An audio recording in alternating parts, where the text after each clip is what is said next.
You're listening to another episode of Moon Monkey. On this episode we talk about Mary, Queen of Scots, directed by Josie Rourke. So Mary, Queen of Scots, starring Saorsie Ronan as Mary and Margot Robbie as Queen Elizabeth. And it's basically the untold story, in a way, of Mary, Queen of Scots, who's a sort of famous figure in history, but there's not too much known about her, I think. Not too many movies. Yeah. A lot of books. There is like an older version of a Mary, Queen of Scots movie, which I haven't seen. So this was sort of a first, I think, for both of us, learn a bit about this character. So after her husband, who's the King of France, dies, Mary returns to Scotland to take her place from her brother, who's been sort of holding the throne for her. And essentially the film's sort of portrays a rivalry between her and Elizabeth, because Mary does have a claim on the English throne, and if Mary ever has a child, which Elizabeth famously never produced an heir, that child would then become heir to England and Scotland. So it's all about this rivalry between them. But yeah, two great central performances from the lead actresses, and a lot of kind of political intrigue behind the scenes, and it shows you their decision-making process and why they did the things they did and what facts are acting on them. To a large extent, their courts, they're largely male courts and advisors who are telling them, like, we have to do this or that. Yeah, there's a lot of that. You see, like, the sacrifices both of them have to make in their kind of personal and private lives because they are queens, and you know how isolating that can be for them. Yeah. And at some points, you know, they're just writing between each other because they're the only people that understand each other and they see themselves as sisters and things like that, even though they're not sisters and things like that. Yeah, a lot of the film, it was like the comparison between the two of them, both being queens in a very male-dominated world, both being in that kind of unique position where you're pretty much the highest authority in that in these lands. And Guy Pearce was good as Elizabeth's advisor, and he's sort of the guy who's sort of steering her different directions. And then Mary also is sort of surrounded, and also great David Tennant as John Knox, who's sort of like a thorn in the side of Mary's government.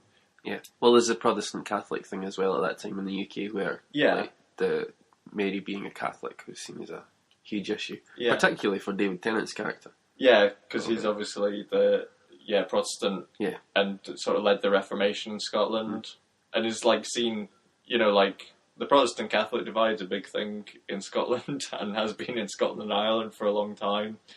So obviously, depending which side of the divide you're on, you have a very different opinion of John Knox and Mary. But yeah, it was good.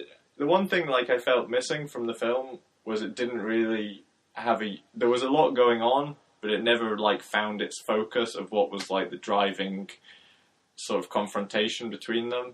Like I felt like Elizabeth and Mary didn't really have that conflict between them. It was more the people around them.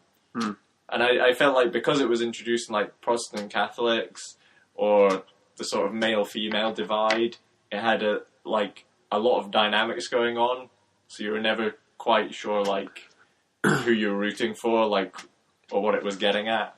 I feel like it's really sympathetic towards Mary, and she's definitely shown as like a very good person, like very liberal.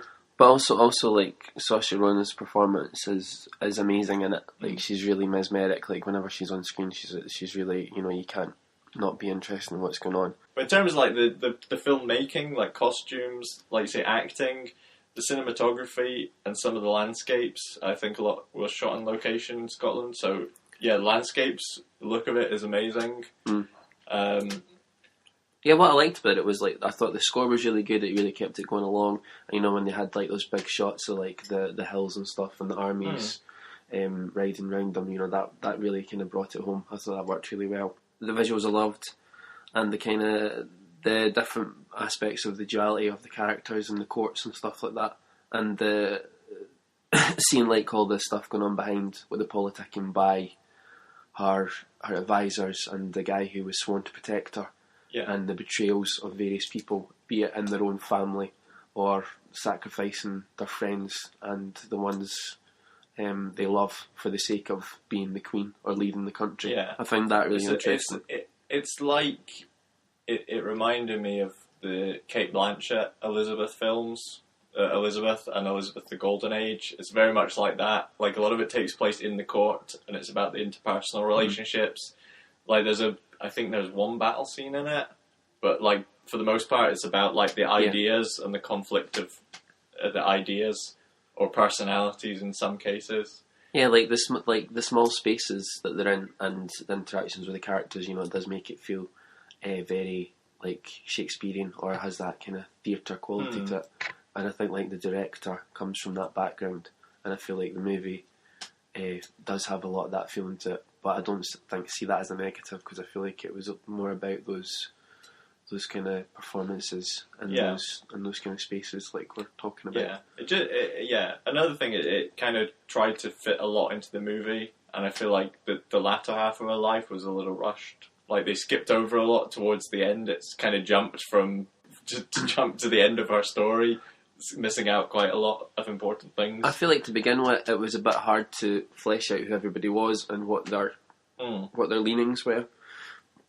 But after about half an hour, I feel like I got where everybody was, and although you didn't know, who was going to betray her and things like that, but you got to know the characters, and after that, I feel like it kind of found its purpose, and I really enjoyed it, and I would see it again. I thought it was quite good. I thought the performances were good. It looked good visually, and it was a well constructed movie. Maybe not entirely historically accurate with some of the meetings and stuff like that, but I felt like it worked quite well, so I really liked it. No, I think like it was an enjoyable film. Like, I did enjoy it, and like you say, it was well made. I just feel like if they'd have pared back the characters a little bit and had more of a sort of focus of what story they wanted to tell, it felt like they were kind of searching for a story. But it's like a really good, if you're into sort of the historical epics, it's definitely worth a watch. So that's our review of Mary, Queen of Scots. Make sure to like and subscribe to our channel, and we'll be back again soon with more reviews.